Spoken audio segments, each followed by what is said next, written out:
And thanks everyone for being here. My name is Megan Wolf. I'm Senior Policy Development Manager at Trust for America's Health, or TIFA. We're really happy that you've joined us for our October, is it October already? Wow. Our October edition of our age-friendly public health system training session featuring the Centers for Disease Control and Prevention, their injury prevention team, and to talk about their fall prevention program. And we're really looking forward to hearing from Dr. Robin Lee in just a moment. Could you advance the slide, please? So we just want to make sure that you all will please keep your devices on mute until it's time for some Q&A toward the end. We hope to have plenty of time, but please also go ahead and share your questions in the chat throughout the presentation, and we can capture those and bring them up at the end. Really appreciate that and your questions. And next slide. So again, we're very happy to welcome Dr. Robin Lee, who's with the Applied Sciences Branch, Division of Injury Prevention at CDC, and who is leading the team working on their STEADI program. And Robin, I'm going to let you talk about STEADI and what that stands for, because I can never remember the acronym. But I'm really happy to have you here. Welcome, and we look forward to your presentation. Thank you. Thank you, Megan. Thank you to TIFA for inviting me, and I will absolutely talk more about STEADI and explain that acronym for you in a few minutes. Just to get us started, aging without injury is something that has become a very important topic for us at CDC. As most of you know, injuries are so common and they can be debilitating, but there's so many things that we can do to help prevent older Americans from suffering an injury as they get older and helping them to maintain their independence. So I'm going to talk through some of those strategies that we have at CDC to help older adults age without injury. Next slide, please.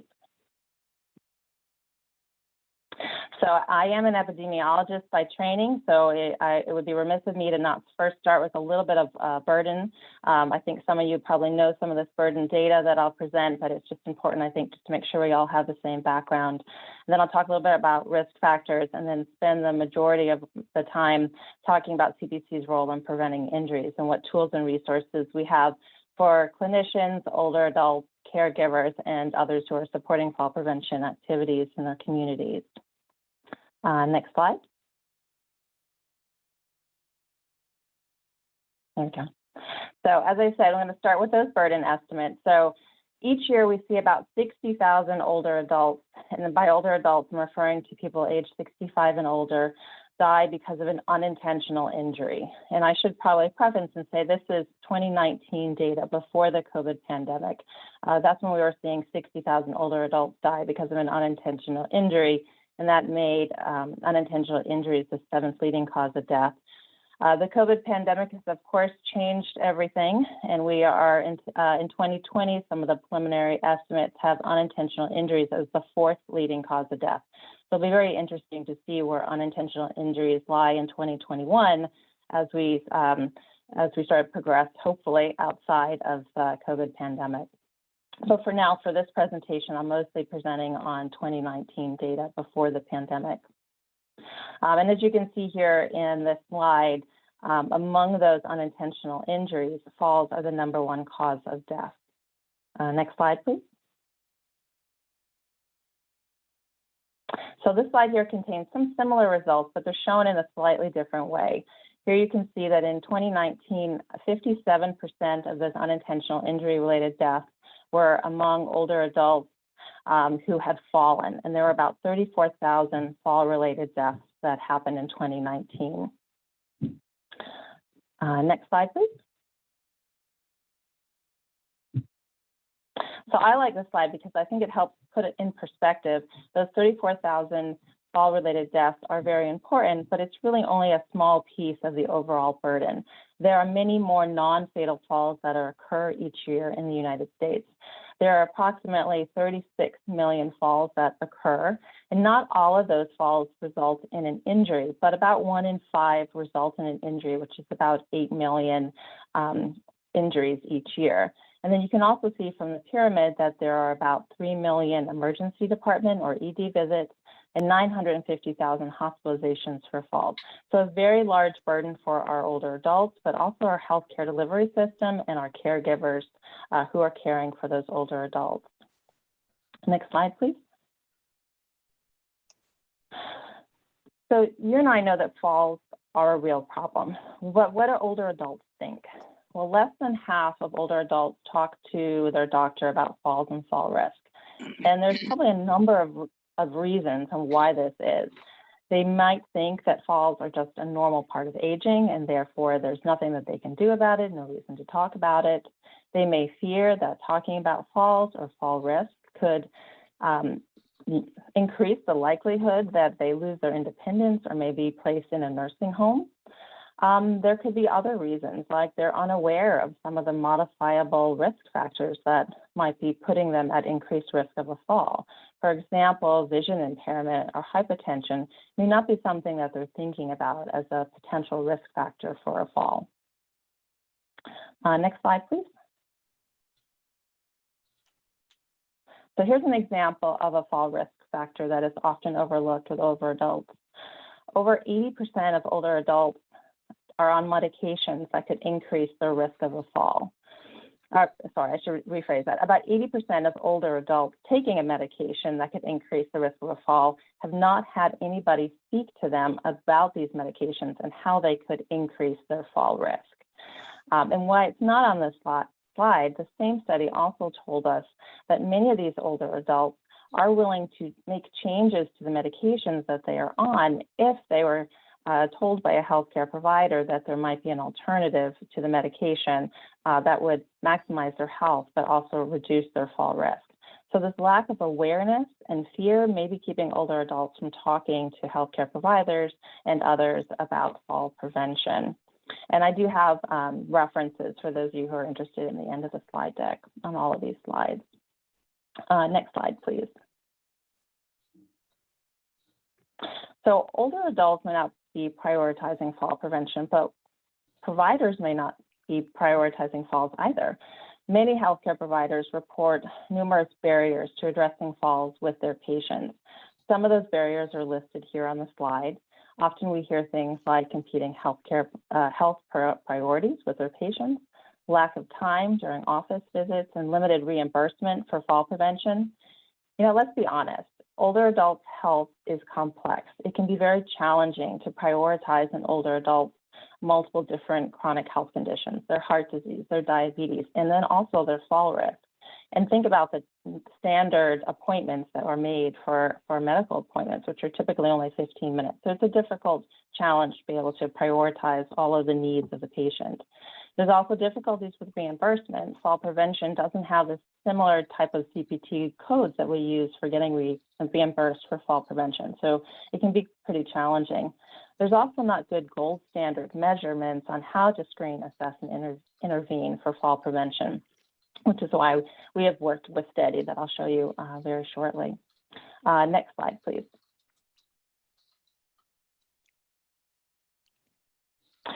So, why is facing these barriers important? Well, as you know, the health consequences of falls can be very serious. Falls can result in debilitating injuries like hip fractures and traumatic brain injuries, the loss of independence, which is so incredibly critical for many older adults.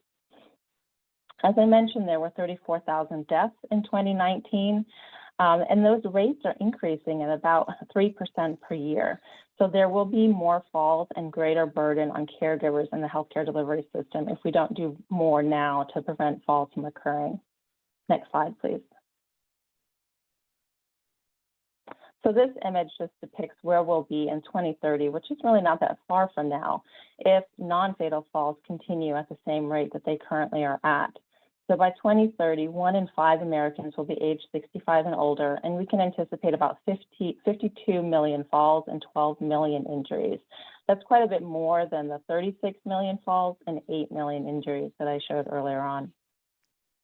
Next slide, please. And if that's not compelling enough, it's important to also think about cost. We're working to update our cost estimates at CDC. This is the most recent data that we have, which I believe is 2015, but we have estimated that we spend about $50 billion on fall-related medical care each year. And it's programs like Medicare and Medicaid that pay for about 75% of these costs. And these costs are also going to increase as we see more falls and more fall-related injuries occurring among older adults in the U.S. Next slide. So falls are common. They result in serious consequences and they're costly. The good news is that they are also preventable. So let's look at some of those risk factors. And you can see here that most risk factors for falls are modifiable, which is good. They include things like difficulties with gaining balance, lower extremity weakness, use of medications with fall-related side effects, the use of multiple medications, home hazards, orthostatic hypertension, poor vision. All of these can be modifiable so that you can prevent fall risk. Also important is unmanaged chronic conditions, things like depression, incontinence, dementia. If not properly managed, can also increase your fall risk. And I have on here the non-modifiable risk factors as well, things like age, sex, race, ethnicity, and history of falls, because it's also important to know these in order to identify subgroups of the population who may be at greater risk for a fall. It's important to remember that most of us know fall rates increase as we age, but women are more likely to fall and incur injuries, but more men tend to die from a fall.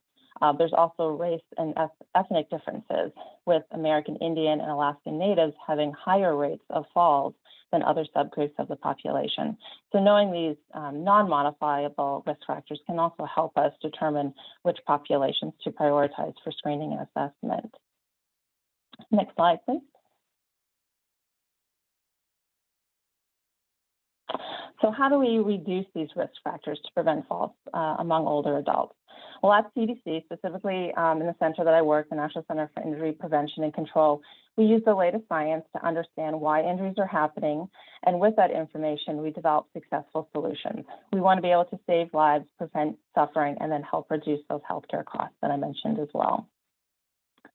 Next slide. So using the latest science, we developed a Stopping Elderly Accidents, Deaths, and Injuries, or STEADI initiative, as we typically refer to it. And STEADI is based on the American and British Geriatric Society's clinical practice guideline for fall prevention. And it was designed with input with practicing healthcare providers. STEADI provides tools and resources to manage fall risk in the clinical practice. It is comprised of 3 critical steps: screen, assess, and intervene. And I'll talk a lot about these 3 steps throughout the presentation. Using STEADI, providers can screen their older patients for fall risk. They can assess at-risk patients' modifiable risk factors, and then they can intervene to reduce identified risk using both effective clinical and community-based strategies. And it's also important that these strategies be tailored to the older adult's risks and health goals. Next slide. So earlier we talked about some of the barriers that clinicians face when conducting fall prevention, issues like lack of reimbursement and limited time. But we can be creative and we can use existing incentives to screen and assess for fall risk. For example, the Welcome to Medicare visit and the annual Medicare wellness visit are benefits that all Medicare recipients are entitled to. So these are individuals 65 and older, and fall screening can be conducted during these visits. And the STEADI tools and resources that we have created have been enabled the providers to be adaptive. We want to encourage providers to integrate these tools with their existing electronic health record systems to be able to improve their time and overall efficiency when seeing patients. Next slide. So STEADI has been successfully integrated in several practices, and here are 2 examples that I'll quickly talk about. The Oregon Health and Science University, or OHSU, implemented a STEADI-based program among their primary care clinics back in 2012. And in just over 6 months, 75% of their providers were able to screen about 64% of their older patients for fall risk. Evaluation data then found that among those who were at risk, they were able to intervene to reduce and manage fall risk. And the majority of older adult patients who had gait and balance problems, vitamin D deficiency, hypotension, and vision impairment. They also worked with EPIC, which was their supplier of electronic health records, to create a STEADI-based program that would help prompt and remind the providers on when and how to screen, assess, and intervene. The EPIC module also allowed them to be able to enter patient data directly into their medical chart, which then allowed them to follow up and monitor on success of their program. United Health Services, which is in upstate New York, didn't routinely screen for fall risk before STEADI implementation, but within a year of implementation, they were able to screen 79% of their older patients. And the STEADI implementation has also led to meaningful outcomes, such as lower rates of fall-related hospitalizations. So both organizations were able to adapt STEADI to fit their clinic's needs, and both of them saw positive practice-related changes. Next slide, please. So the lessons from these two examples, as well as other providers who have used STEADI over the years, is what helped us to create our coordinated care plan. We have a 12-step coordinated care plan for healthcare providers who want to implement their own STEADI-based programs to reduce older adult falls. The image of the front cover of the coordinated care plan is the document that you see on the left-hand side of your screen. We also have an evaluation guide for those who want to evaluate the success of their fall prevention program. And both of these guides, as well as all the tools and resources that I'll mention, all of our STEADI tools, are on our website, which is that URL that's on the screen, www.cdc.gov/STEADI, STEADI. Next slide, please. So this image is of the STEADI algorithm. It's really the backbone of how we screen, assess, and intervene. I've added it to give you a sense of what it looks like in case you want to go look for it on the website. I don't expect you to read the small print. I know it's quite small on there. It does walk a provider through those critical steps. They screen, assess, and intervene. And since you can't really read that content there, I'll give you a couple of examples on the next slide. So next slide. So the first step of the algorithm is the screening step. Fall screening can be a simple process that any member of the healthcare team could conduct. AGS, BGS, American and British Geriatric Society recommend that all older adults 65 and older be screened annually or when they present with a fall. So that is the recommendation within the algorithm, the STEADI algorithm as well. There are many different ways that fall screening can occur. STEADI provides examples and suggestions for providers. Certainly do not need to use those same types of examples that are within the tools and resources. But within STEADI, we do provide information on two specific screening tools. One is what we call the 3 key questions, and the other is the Stay Independent questionnaire, which is a 12-item self-reported brochure questionnaire. And practices, again, they can use this or any type of screening tool that they desire. We just recommend they look at the sensitivity and specificity to ensure that the tools that they use are the most efficient for their patient population. Next slide, please. Oh, okay. For an older adult who is found to be at risk, the next step is to conduct the assessment. And that means that we're looking to identify which risk factors the older adult might have. And of course, keeping in mind that many older adults have many risk factors. So the algorithm lists a number of those common risk factors, and it lists the assessments that you might do to be able to identify whether or not that particular risk factor is an issue for your patient. And there are a number of assessments here. We've spoken to many providers. We understand that not all of these can necessarily be done in one office visit, so it's often an opportunity to have a follow-up to do more risk assessment on another day. Next slide, please.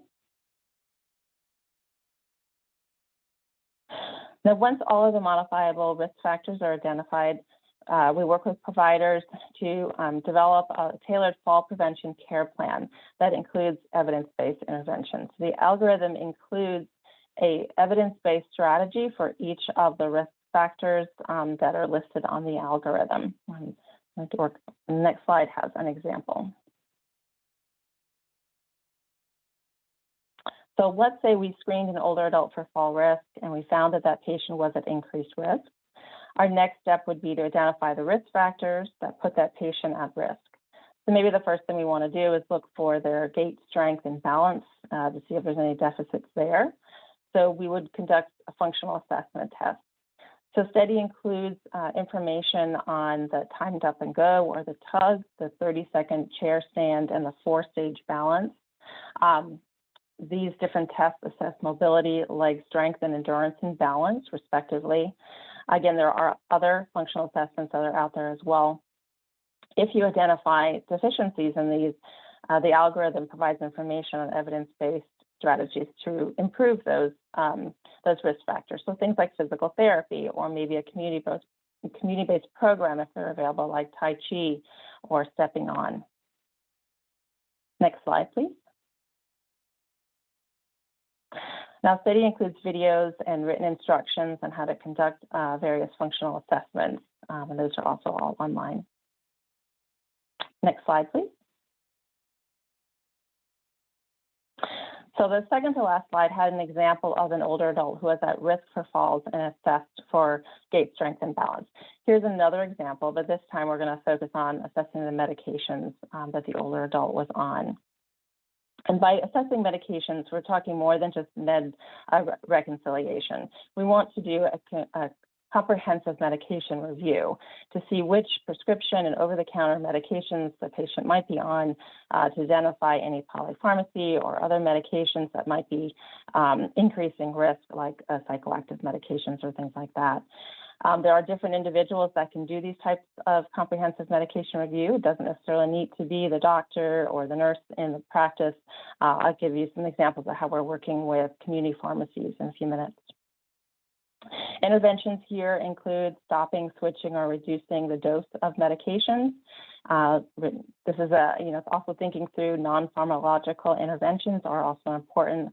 Obviously, all this needs to be done with clinical judgment. Similarly, the algorithm also offers guidance on how to assess and intervene to reduce other factors, home hazards, orthostatic hypertension, vision impairment as well. Next slide, please. So STEADI also encourages follow-up with patients to ensure that they are following through with their clinician's recommendations. This is really a critical step because just referring a patient for a follow-up, whether it's physical therapy or to change a medication to have that refilled at the pharmacy, doesn't mean that they'll necessarily follow through with it, right? So it's important to have that follow-up step incorporated into fall prevention. We do have some resources like talking with your patients about fall prevention in a family caregivers brochure to sort of help with that communication and follow-up step with older adults. Next slide, please. So we initially created STEADI to be primary care focused, as primary care providers are the most common provider types that older adults seek care from. But through the years, we've learned that fall prevention really does need to be a team-based approach. Therefore, we have been working to expand our tools and resources for other clinical settings. Specifically, we have resources now for inpatient care and community pharmacies, and I'll talk about these too. Next slide.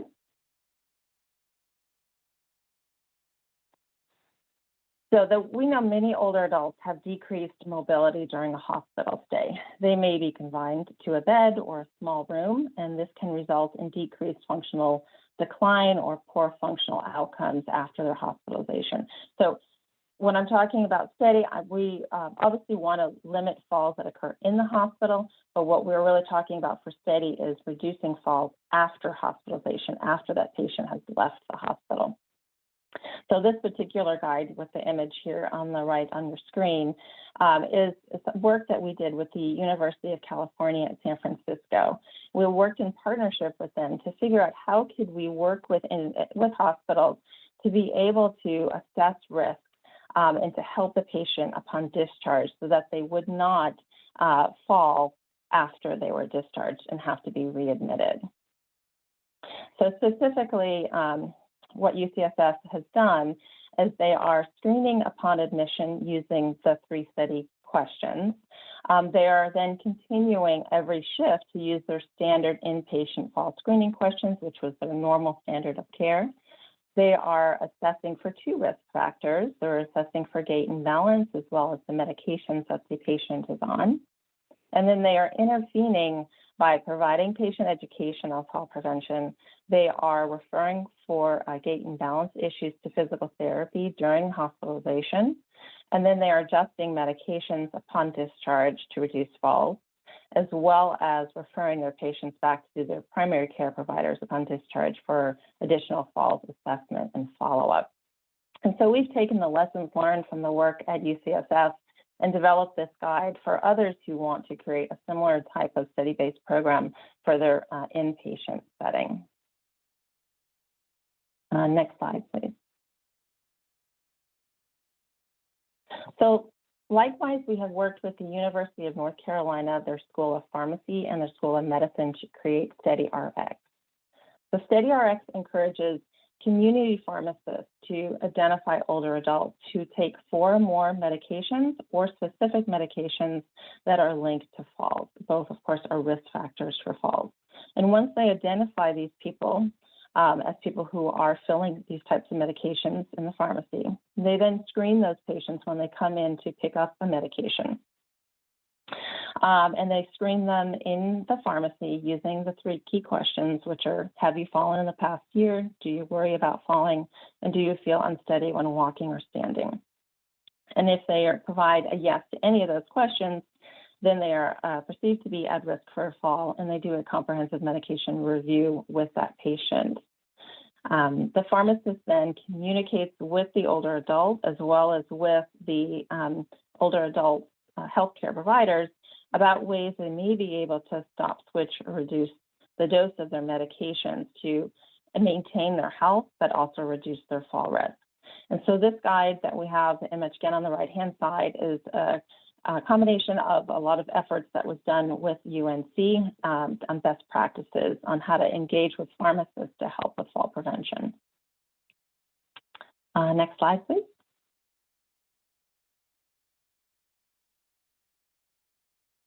Thanks. All right, so STEADI also includes continuing education. In 2020, in the middle of the pandemic, we did update and release our STEADI training course. It offers 5 different types of continuing education. If you haven't seen it, it's a great 1-hour course, and it has some great inspiring videos from clinicians that we've worked with for a number of years who are incorporating STEADI in their practice. So little plug for that training. Next slide, please. So now I'd like to pivot a little and talk more about older adult mobility. Mobility is defined as being able to safely and reliably go where you want to go, when you want to go, and how you want to get there. As we get older, our mobility tends to decrease, and this is due to physical changes, increased number of health conditions that we might have, but also medications that we have to take to manage some of our chronic health problems. The problem is our decreased mobility can further result in more poor health, things like social isolation, depression, that it can increase our fall risk, right? So we created the My Mobility Plan back in January 2019. And the plan uses a positive and healthy aging approach to describe evidence-based actions that older adults can take to protect their mobility as they get older. So the tool promotes healthy lifestyles for maintaining self-driving, as well as fall prevention, because falls can reduce our mobility as well. So the tool was based on behavioral health surveys and focus groups with older adults. We wanted to ensure that the messages in the tool resonated and that the messages successfully encourage them to begin planning for their future mobility. So think of it as we often plan for our financial stability as we get older, we don't typically plan for how we're going to get around when we're not able to drive. So this tool is really developed to help you start thinking about your future mobility. There are 3 areas of the tool: myself, my home, and my neighborhood. And each one explains why planning in that particular area is important. It offers actionable ways to plan, and then gives tips on how to prevent injuries. Next slide, I'll talk a little bit about each one of those pages. So this is the myself page. The section includes health and fitness tips for maintaining self-driving and preventing falls. There's emphasis on how to stay in the best possible physical shape to ensure optimal mobility. There are tips on scheduling annual physicals and eye exams, having your medications checked. The My page also emphasizes strength and balance activities to prevent falls, and also talks about the importance of eye exams for safe driving. There's also reference to the CDC medicine fact sheet, and I'll talk about that in a few minutes. Next slide. So the My Home page offers tips on reducing fall risk in the home. So there's a checklist for common hazards around the home, like aerial floor rugs, slippery tile in the bathtub, and thinking through things like lighting and things like that. Next slide. Okay. The My Neighborhood page is intended to motivate older adults to think about how they will get around when that mobility changes for them.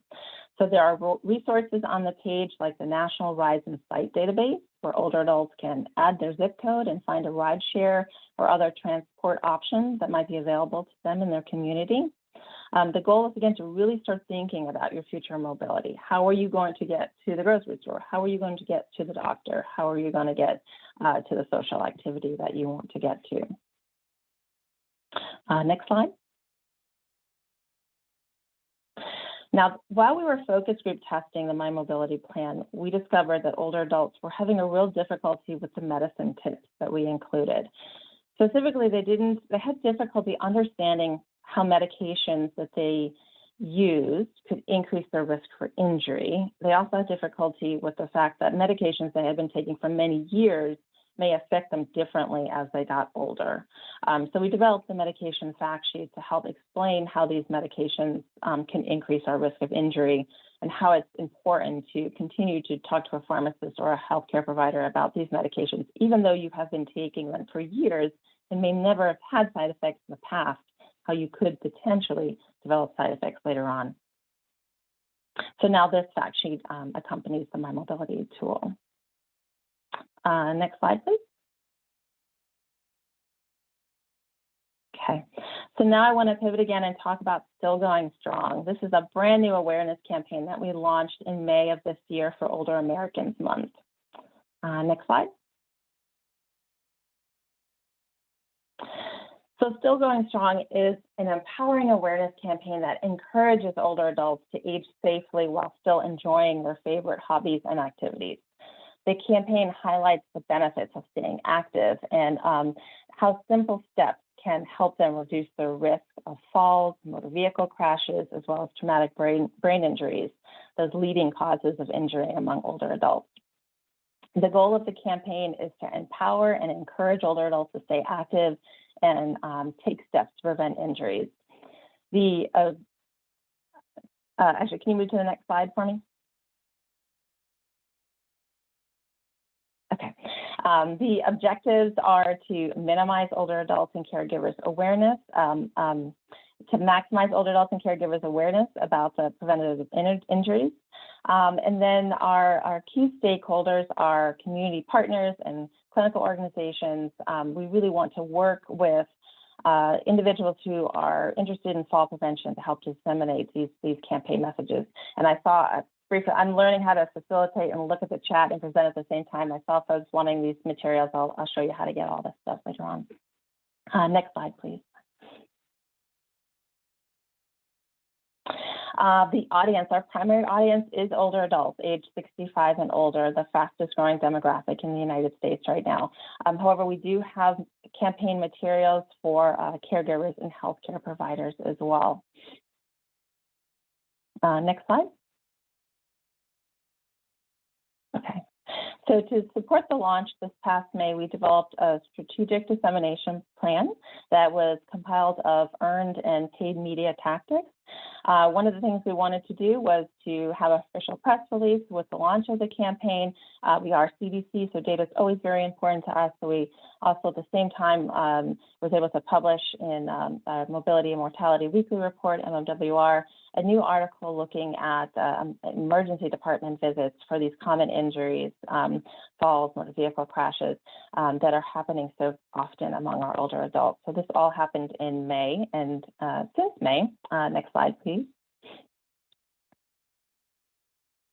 We have been having a national campaign. So it is a national campaign with outreach, paid and earned media across the United States. However, we are targeting in certain locations, both metro and rural areas in 4 states specifically, Maine, Oregon, Oklahoma, and Wisconsin. And these states were selected because of the occurrence of many of these leading causes of injury. So we wanted to target these states, specifically communities with larger proportions of older adults, to make sure that we got the message out to the right individual. Next slide. So there's a lot here on this slide. I'll just glance over some of that. Some of the paid media included traditional print and digital placement, so digital media ads. We had still going strong ads in Reader's Digest and Reminiscence and in AARP. We did direct mailers to those to communities with a large proportion of older adults in those 4 states that we mentioned, as well as the villages in Florida that also has a very large proportion of residents 65 and older. We did paid Google search ads, digital display ads, scripted radio spots, and things like that as well. We also have video ads as too. Next slide. The earned media efforts included developing a partner toolkit. I'll have a slide on that in a minute. We also pushed content via social media, and we did in-depth interviews about the campaign with multiple radio outlets. Next slide. I think we actually did 17 radio interviews in, I think, 4 or 5 days. These were across 9 states and 2 national stations with over 9.5 million impressions. And I should say that all of this is continuing. So we did launch in May, and we will continue for a 12-month period, doing evaluation throughout. So we really want to evaluate, are we getting the messages in the right hands? And are these messages encouraging and helping older adults to follow through with talking to their providers and others about fall prevention, as well as their older adult mobility as well. So next slide, please. Okay, so along with the campaign launch, we also launched a new website. It's cdc.gov/stillgoingstrong, all one word. Next slide, please. Okay. There are multiple campaign resources that are available on that website. There's a depository, there are creative assets, and they're free to download and use. We really invite all of you to share these and to use them within your own campaigns. All of the print and the media, the video ads, the radio ads, they're all there for you to download and use. Next slide. So I mentioned the partner toolkit. The partner toolkit is on the website as well. It is there to promote older adult injury prevention. It has key messages, the campaign's key messages. There are relevant data points that can be used. There are social media posts that can be used to be supplemented with your own content. We really want to promote aging without injury as a way that older Americans can continue to do the things that they love and enjoy doing. Next slide. All right, so with that, I will end there. I have listed my email here if you have questions that we don't get to today. And I have also the links to the different tools that I mentioned. All of them are on our CDC website. So thank you again for the opportunity to present. And I think we have some time for questions, right? Absolutely. Thank you so much, Robin. This is such great information, such valuable resources. And so let's go to our first question. It looks like Marcy Getz from the Washington State Department of Health has her hand up. Marcy? Yeah, thanks. Excellent presentation, Robin, just excellent. I have 4 questions. I'm going to start with one and then let other people ask questions and we can roll back to me if there's time. I have a colleague that works in the with the Pharmacy Association in Washington State, and I wanted to reach out to her to tell her about what you shared with us. And I just have a question for you. Have you noticed that it's been difficult to get the pharmacies to participate right now, given COVID, and that they tend to be short-staffed and are dealing with somewhat irritable patients? So I just wondered what your experience has been to promote it during COVID. Yeah, I mean, COVID has been difficult for so many different reasons, right? So I think that our providers, even our older adults, our pharmacists, they have been overwhelmed and being asked to do so much more than they had realized that they could do. So I do think it's a challenge. I think that the community pharmacists, the small, perhaps the smaller ones might be the ones that are more likely or more able to sort of get started with this. They are the ones that tend to know their patients really well and know what will work given the situation. So maybe that's the where you start first is some of those smaller, I don't want to say mom and pop, but the smaller community pharmacists you might have better buy-in right now. Thank you. Mm-hmm. Thank you, Robin. Others have questions. Please feel free to raise your hand, or you can just go off mute and ask your question. Okay, Marcy, let's go back to you. Thanks. Okay, so this is kind of a 2-part question. My mom's a retired occupational therapist and she worked in geriatrics, and she would have gone and assessed homes and said, this isn't good to have this throw rug or that.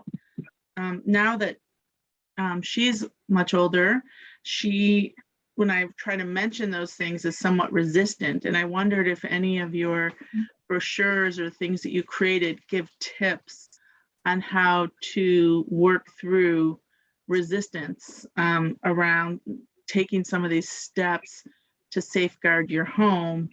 And then the second part of it is it ever, I don't think it is, but I'm just curious if someone were to ask me, is it ever too late to start on some of this, like in terms of the balance work and that kind of work? I know it would never be too late to do something in your home, but is it ever too late to begin?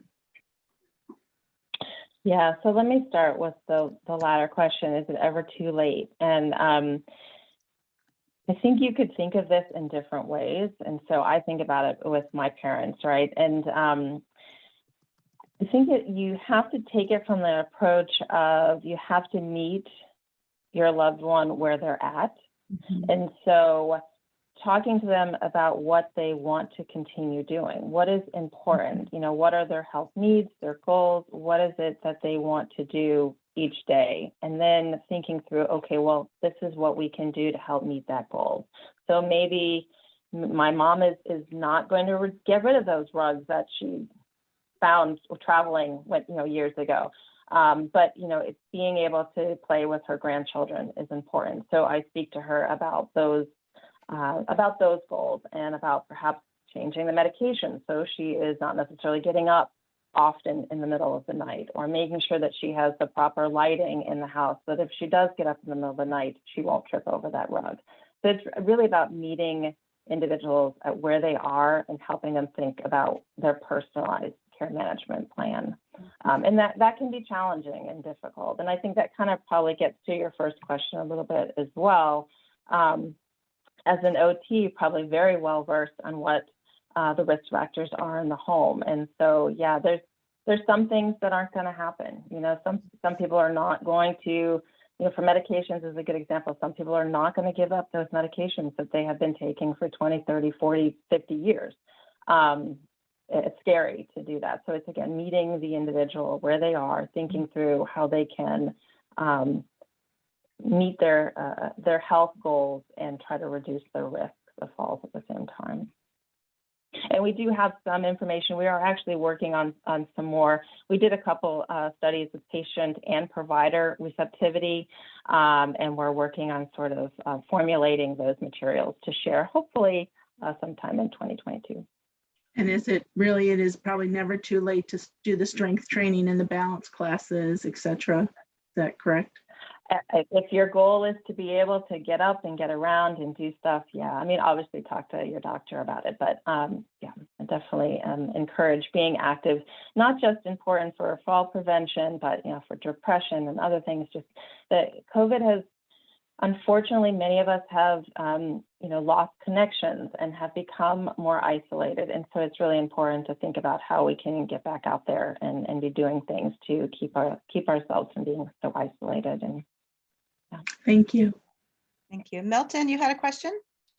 I have a comment. I was a family medicine doctor for 35 years, and I was the medical director for an 80 primary care provider group for 5.5 years. I tried to use the stages of change model, kind of like stop smoking. Okay, a primary care doctor has 1 minute to talk about falls, and then we have to move on to their diabetes and their hypertension and all their medicines. So I would sort of say, just ask them every time. Ask those patients over 65, we really care about preventing falls. Have you taken the questionnaire? Just start with something that simple. And then usually it's like smoking. They don't do it the first 10 times, but we've got them for 10 years or 20, so it doesn't matter. So then eventually they take the questionnaire and you say, now, thank you.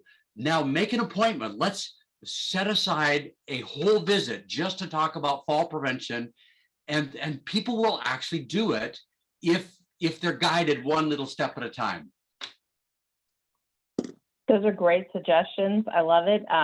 The stages of change is very valuable. It's a lot of our current provider talking points are based on stages of change. So I agree with you. It's important to have that conversation. And we often say, are you asking your patients the right questions? And continue to do that and to follow through. So yes, great advice. Thank you. Thanks, Milton. Thanks, Robin. Robin, so a lot of many of the folks here on the call today, on the session today, are from public health, right? They're not necessarily primary care, they're public health, they're the aging sector. So I wonder if you could share with us, what are some of the components of the STEADI program that public health practitioners in particular can take advantage of? And I'm thinking, particularly with patients who are discharged and come back into the community, what aspects of the STEADI program then could be relevant for public health? Yeah, great question. I think one of the things that we often see is that we have this issue, one, getting people into care and asking their questions, and then the continuum of care, so that follow-up piece. So I think for public health, there's a couple things. There are community-based programs. Working to ensure that there are programs available in the communities is an important piece I think public health can work in. And an area that we did work in for a number of years, and now Administration of Community Living does grants to help support community-based programs for fall prevention. The other thing I think that public health can do is thinking through what are the other leaders in the community that can help support fall prevention.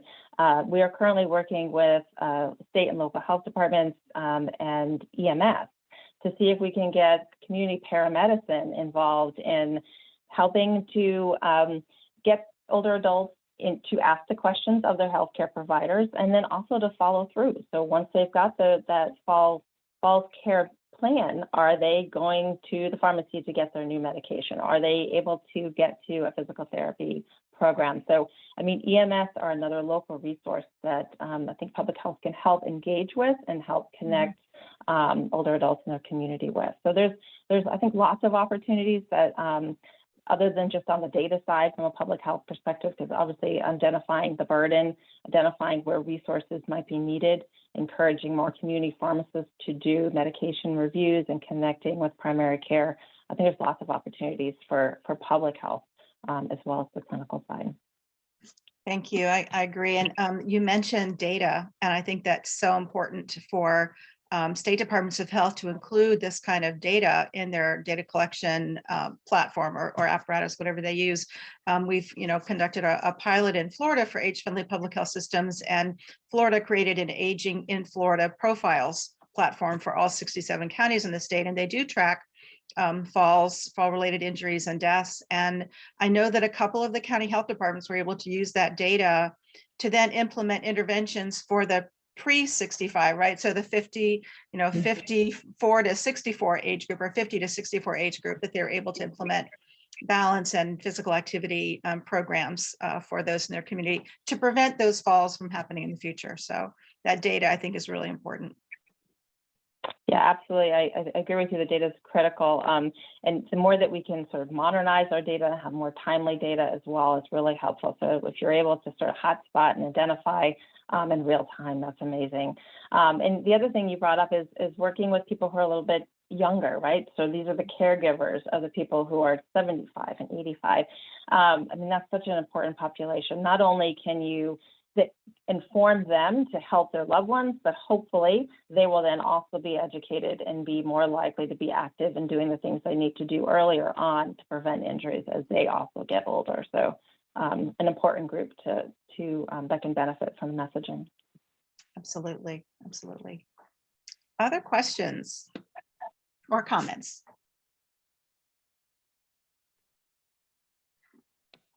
I do have one more. So if we could go back to one of the slides that you had, and I'm not asking for the slide to come back up, but we were talking about Medicare visits, both the intake visit and the wellness visits. Is there a question that's part of the routine questioning that addresses, Milton's nodding his head, yes, so that talks about risk of falls or have you had a fall or something like that? Is that part of the routine Medicare intake and wellness? Well, Milton might be able to answer this one better than me as a practicing clinician, but I can say that those two visits allow for fall prevention. It is one of many different things that can be done. And so often fall prevention may not be top of mind or the questions that are asked. I don't believe there is a specific question or guidance on how to screen, assess, and intervene as part of those exams. So we're hoping that they will use, that clinicians will do it and that they will use some of our STEADI tools. But Milton, I would love to hear what Milton has to say. I can comment on that. So everybody who deals with Medicare age people, we're supposed to at least once a year ask the two questions. Have you fallen once with an injury or twice in the last year? So that is part of most hospital systems standard. And if people don't come in for a Medicare exam, we're supposed to ask it some other time. So there's sort of a way in we were on Cerner, there's a tickle that would come up at least once a year if they came in, that we would ask the two questions. Great, thank you. Really helpful. Hi, my name is Ed Diesel. And then Can you hear me? go ahead. Yeah, Go ahead, thanks. I'm a geriatrician in northeastern Pennsylvania, and we devised as part of our health risk assessment. So the annual wellness visit and the subsequent annual wellness visit includes a health risk assessment. And within that health risk assessment, not only there's multiple questions, but one specifically about falls. Okay, so mobility is part of that health risk assessment, and it's incorporated as part of the annual wellness visit and a subsequent wellness visit. We also are part of the age-friendly health system. In our MedEnt, we basically use the 4 M's, and the 4 M's, as you know, one of it is mobility. And so we assess that, and we include that as part of our annual wellness visit, is to update the 4 M's at that time. So that's where it should be done. And I think that's, even those busy practitioners who are doing it, every 15-minute patients, they still in their annual wellness visit, whether they do it themselves or their nurse practitioner or other provider, they could ask that question. And I think that's extremely helpful. And I'd love to hear that that's happening, at the very start of when those, the annual wellness and the Welcome Medicare, when they were initiated, the uptake was really low. So it's glad, I know that the uptake is increasing quite a bit, and I'm glad to hear that there are folks that are actually using those appointments to do fall prevention. So that's wonderful. And I just want to call out one more opportunity for public health to address fall prevention, and that's within the emergency preparedness.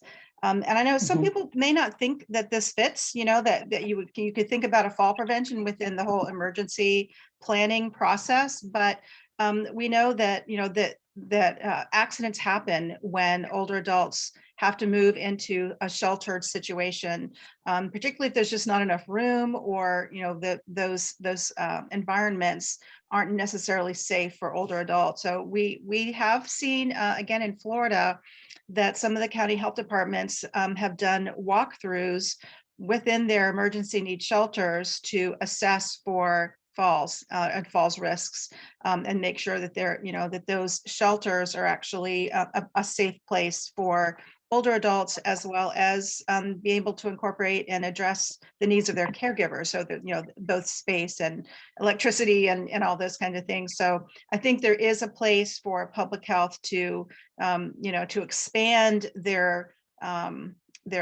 thinking about and preparing for and assessing for fall risk within emergency planning as well. Milton. Just a minor comment on those rugs that all the old folks love. So I've had stories where the OT would go out and say, oh, this rug's evil. You roll it up, put it in the closet. The next time they go out, there it is on the floor again. So what I would tell people is, if that's a really emotionally important rug, put a hanger on it and put it on the wall. So then you can see it every single day and enjoy it without walking on it. Yes, thank you. That's exactly what we had to do with my mother. We took the rug up, she yelled and fussed, and we had to, the caregiver put it back down, and my sister and I said, nope, it's going on the wall. So absolutely. Well, we are about at the end of our time. Does anybody have one last question or comment? Yep, I do have one more comment. As we started a geriatric fellowship here, one of the things I did with a lot of our home health agencies, I asked what they do for fall assessment. And they weren't using STEADI. Of the 15 different organizations, one were incorporating STEADI. And I think if those in your communities, if you can encourage, have a meeting of those home health agencies and make sure that they do a home safety evaluation, as Dr. Curtis is talking about, and they incorporate the STEADI questionnaires, even though they're not in there necessarily for looking at fall risk. I think that's been extremely helpful, and we've been able to identify a lot of patients who need to go for physical therapy or eye exam, et cetera, et cetera. But get those, anybody's doing house calls of any sort, whether it be home health, or if your organization has a house call program, to get them involved in looking at STEADI and home safety. And I think that's been very effective for us in identifying higher risk patients. So I suggest that for you. Thank you. Well, thanks everyone so much for being here with us today. Robin, thank you so much for what a fantastic presentation, such really important and valuable information. We invite you all back next month. That will be, let me check the date on November. And it looks like Karan's going to bring up the PowerPoint. November 18th, we will be talking about the transformative process for becoming an age-friendly public health system through a number of different mechanisms. We're going to provide some real-time examples of what that looks like at both the state and the local level. So we invite you all back for that on the third Thursday in November at 3 p.m., November 18th. You can register under AFPHS.org on the events tab. And thank you all again so very much, Robin. It was really great to have you. We look forward to working with you in the future. Thank you. It was excellent. Have a good afternoon. Thanks, Marcy. Thanks, everyone. Thank you.